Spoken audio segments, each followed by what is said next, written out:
Are you after some more ideas on how you can get traffic to your website?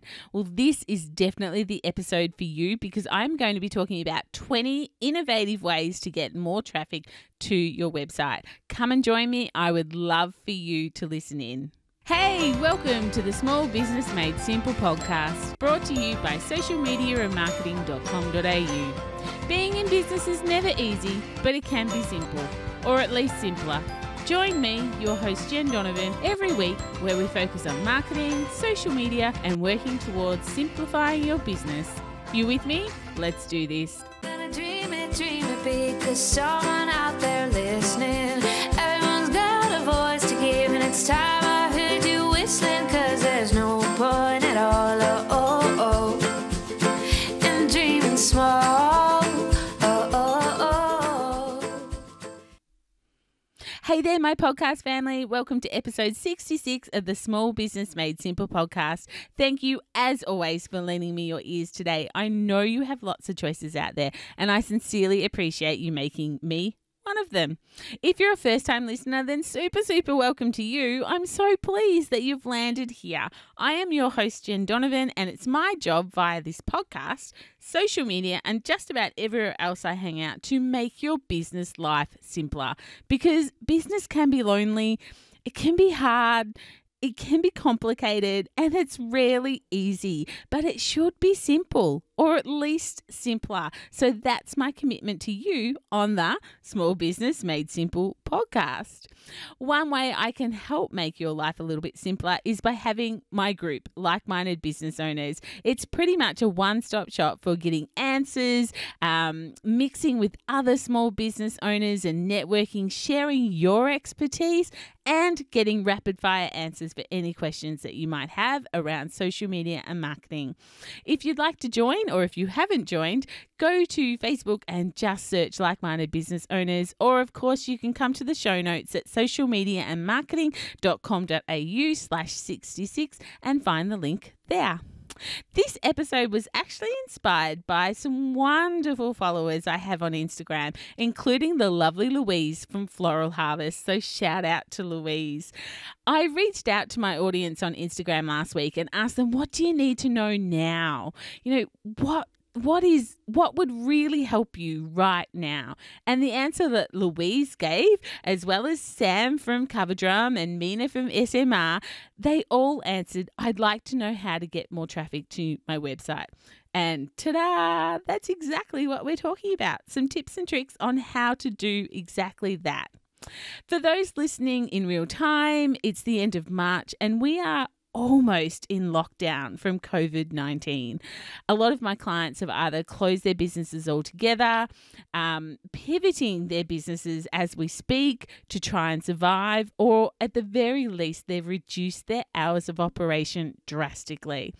Website traffic has become a little bit like hunting for gold. So in this episode, I'm going to give you lots of tips and tricks, 20 to be exact, on how to get more traffic to your website. But there's a few things we need to clarify first. Firstly, web traffic doesn't necessarily equal sales, and especially not at this exact point in time. Many people simply don't have the spare cash or are too afraid to spend it right now. Of course, some will, and they're the people we want to attract. It's not all doom and gloom, and it will improve. So we've got to get testing and measuring. We've got to see what works, what doesn't, and what we need to change. Secondly, getting traffic to your website is actually only half the equation. You really need to look at the customer experience the traffic is going to have when they get to your website. So my suggestion to you is go through your website as a customer, click all the buttons, put stuff in the shopping cart, buy it, sign up for any freebies you might have, make sure it all works, make sure it's seamless, make sure that all your branding and messaging is consistent, and it really leaves you with a feeling that your brand is a brand that people would like to come back and buy from again and again and again. Hey, maybe even dob in a friend or a relative to do the same. Get their feedback on your website. Not so much about the copyright and things like that, because they might not have the expertise to comment on that, but they definitely would have the expertise to say that button didn't work, or I signed up for this email, this freebie, and it never came to me. So do all that. Tinker, fix, and delight the new customers that you will get to your website. So let's get into it. 20 ways. 1. Check your Google Analytics. I really hope you didn't just roll your eyes at me then. I am going to start with Google Analytics because there is gold in Google Analytics. If you don't have Google Analytics set up on your website, please do it today. Please take the time to set up Google Analytics on your website. It will help you immensely. So putting it into perspective, if I look at my Google Analytics, my traffic comes from, 43% of my traffic comes direct to my website, 40% comes from social media, and of the social media platforms, there's Facebook, Pinterest, and LinkedIn. And I might just add there as a side note that is absolutely reflective of where I put my energy into my marketing. Facebook, Pinterest, and LinkedIn are where I put my energy, and that is reflective on where the traffic comes from. And then, of course, the third biggest way that I get traffic to my website is organic searching. So if I look at that data, this isn't guesswork, this is data that has been given to me, then I might have a strategy to get more traffic to my website that might look a little bit something like developing more email campaigns around offerings or products, because 43% of my traffic is direct. So a lot of it is coming from my email marketing. So I need to put more effort and energy into there if I want to increase my traffic. So both building my email list and nurturing my email list. And of course, the other 40% comes from my social media. So I need to keep being consistent and pointing traffic from the platforms to my website. And I obviously need to develop some sort of strategy around what I'm offering or what I'm posting so people will actually want to click a link to read more or get more or listen more or whatever that looks like. But with 83% of my traffic coming from either direct or social, clearly that is where I'm going to put my effort and energy into. I'm not going to go and start a campaign through Twitter. Twitter doesn't send me any traffic. So make sure that you know where your traffic is coming from right now so you can develop a strategy around it. Why reinvent the wheel? If people know, like, and trust you, or know, like, and trust me, and they're coming from these particular points, then that's where my strategy needs to be. I need to continue to grow my know, like, and trust audience. Okay, so if you haven't got Google Analytics, please do that today. The second one, Google My Business. I know I've spoken a lot about this on the podcast, but it seriously has some huge weight behind it. If you haven't signed up for Google My Business, can you please put it on your list to do today?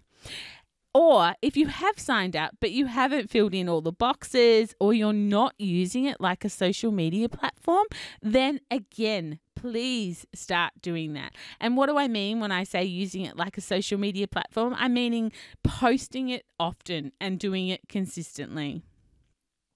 This is one of your best ways of getting some Google love, to get some rankings in Google searches. Remembering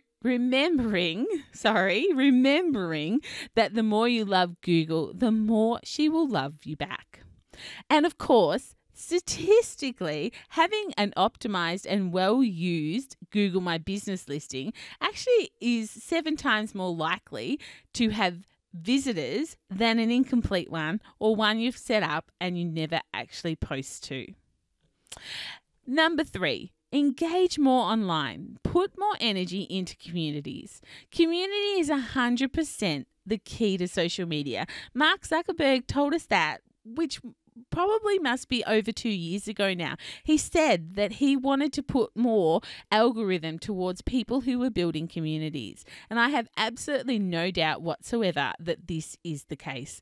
My Facebook group, Buy From a Bush Business, is one of the biggest, and it's actually a huge success story as far as building a community online goes. There is over 225,000 people in that group. And if you scroll not far down, you will actually feel the support and the community that exists within that Facebook group. Community sells.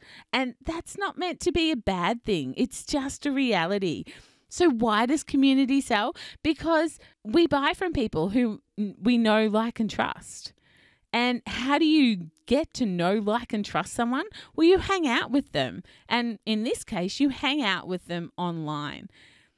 Unfortunately, simply having a Facebook business page is not enough. It's often about you and not actually about building a community at all. So strategically, if you can see how a Facebook group might work for your business, then I suggest you look into Facebook groups. On my Facebook business page, I get maybe somewhere between 11 and 22% engagement on a post that I do. But in my like-minded business owners group, I get between 60 and about 87% engagement. That's a lot more eyeballs on my content in my group compared to my Facebook business page. If you're interested in learning a little bit more about Facebook groups, go back and check out episode 17. So socialmediamarketing.com.au/17, and you can check out the episode all about Facebook groups there. But other than creating your own group, of course, spend time in other people's groups, other people who have the same target market as you. Share your wisdom, share your stories, share things with other members, help other members. Do that whole give, and then ask. But don't be salesy. We need to sell without selling, and that comes from showing our expertise and helping others. Sell by giving your best up front to solve someone else's problem. Spending time online in communities and being a part of the community will help your traffic to your website, and subsequently, that's a big word, and subsequently it will convert to sales, because you will be attracting the people who know, like, and trust you, who are looking for your expertise, and then one day will actually do business with you. The fourth one is email marketing. Now, I know I mentioned a little bit about email marketing above, but it's actually so important. I wanted to run it past you again, just in case you missed it. Building a list and nurturing that list with emails that they will actually want to open is not only a great resource for getting traffic to your website, but it gets qualified traffic to your website. Again, these people already know, like, and trust you. So there's a fair chance that when they click on a link to go to your website, they are ready to buy, or they're ready to sign up, or they're ready to listen to the podcast. Whatever that is, they already have a relationship with you. If you don't have an email list, or you aren't using it to drive traffic to your website or to nurture your prospects until they are ready to buy, then you'll actually be really pleased to hear that I have a free 3-part webinar series coming up on just this subject. Part 1 will actually be split into the how and why of a database, giving tips and tricks and absolute direction on how to create a list and why you should actually create a list. Part 2 will be all about how to develop a lead magnet, that freebie that everyone will want and therefore prepared to hand over their email address to you, which of course will build your list. And then part 3 will be all about developing that welcome sequence of emails to go with the lead magnet, because we can't just send them an email and say, here you go, you asked for it, thanks so much. We need to build a sequence around it. And we'll also chat a little bit about why the welcome sequence is so important, because it will have one of the biggest open rates you will ever experience with email marketing. And also we want to talk about how you can create consistent email campaigns to keep top of mind and to sell following the initial welcome sequence. So if you're super keen to learn all about this for free, because I think it's so important, especially where we are in the world at the moment, then you can go to socialmediamarketing.com.au/email and get all the information, the times and dates there, as well as sign up. So that link again was www.socialmediamarketing.com.au/email. And of course, it's in the show notes. But I would love for you to come into this free 3-part training series all about email marketing. Email marketing should be part of your mix. And if your analytics actually show, like mine did, that most traffic is coming to you direct from a platform such as that, then there is absolutely no better reason to invest in email marketing.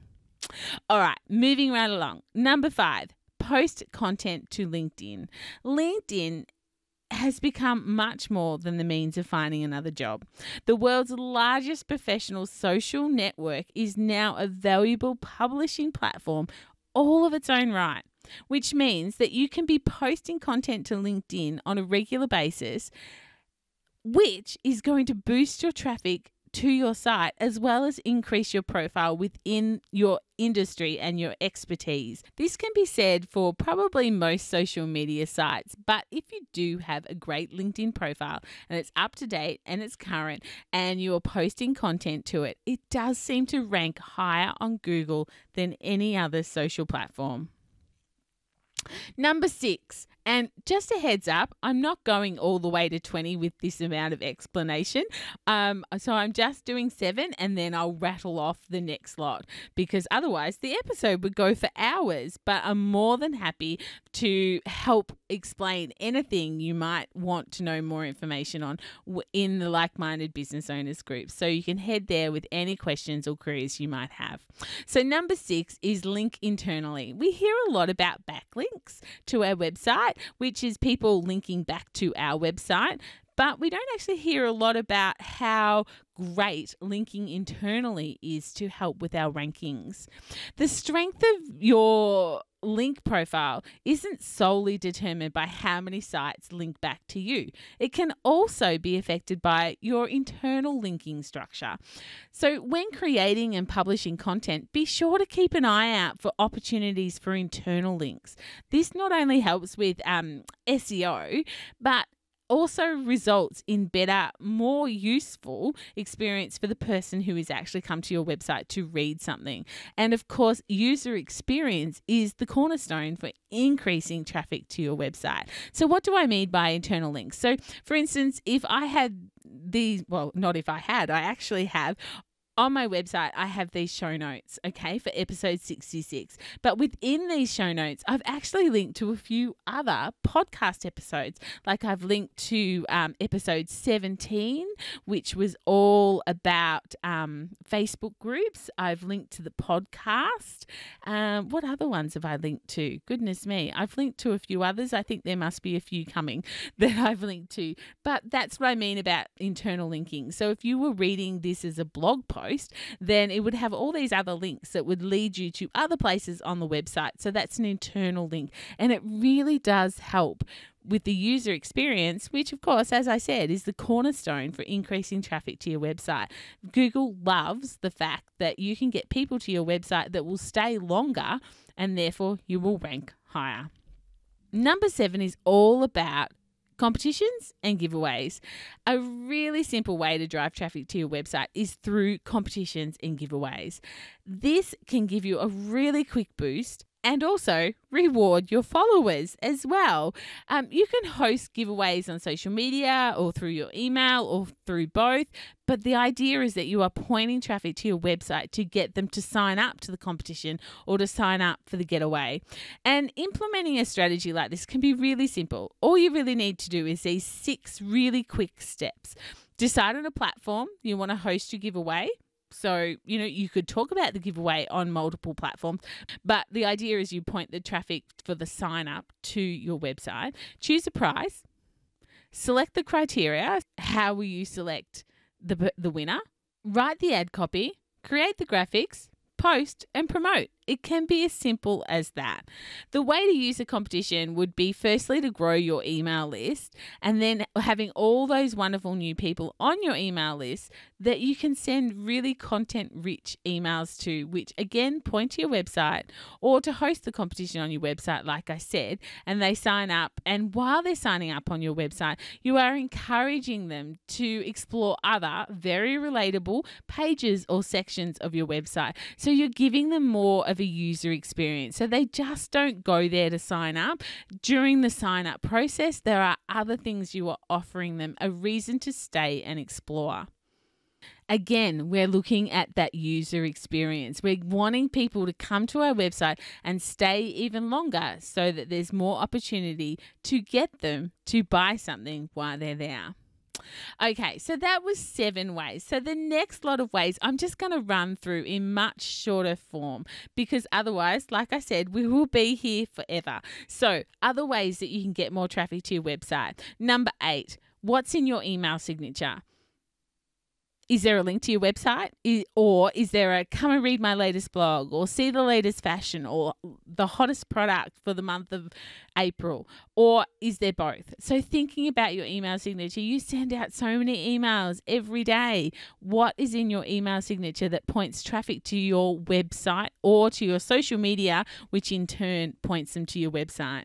Launch a pay-per-click campaign, PPC. Number 10, Google search advertising. Number 11, Google Maps advertising. Number 12, partner with influencers. It doesn't have to be a Kardashian. I'm sure there's other people in your towns, in your cities, within your expertise, or that have the same audience as you, that you could actually use as an influencer or do a collaboration with. 13, do your work on SEO on your website. I'm no expert here, but I would encourage you to go and listen to episode 39 of this podcast with Kate Toon. Kate Toon is like the Beyonce of SEO, and I'd highly recommend that you start following her once you've listened to episode 39. Think about the SEO of your website. You will not regret putting in a small amount of energy to try and get it right.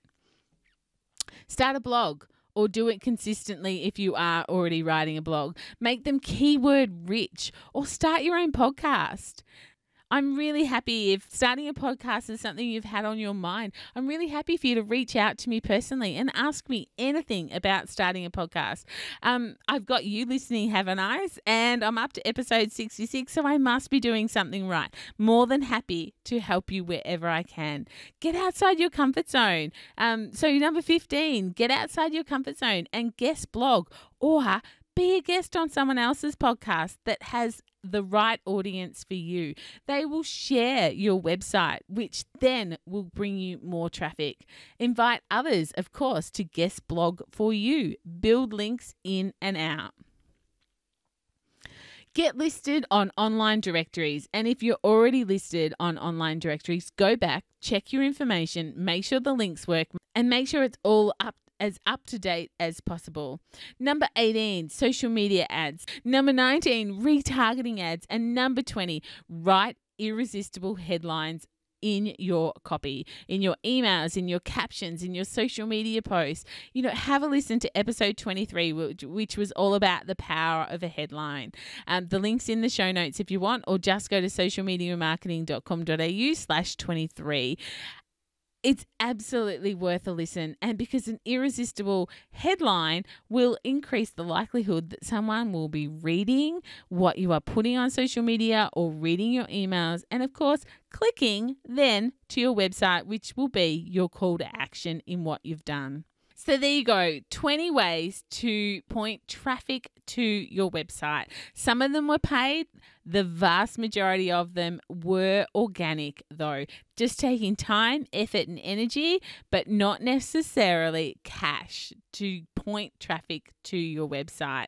I hope that I have inspired you to look strategically a little bit differently on how you're getting traffic to your website.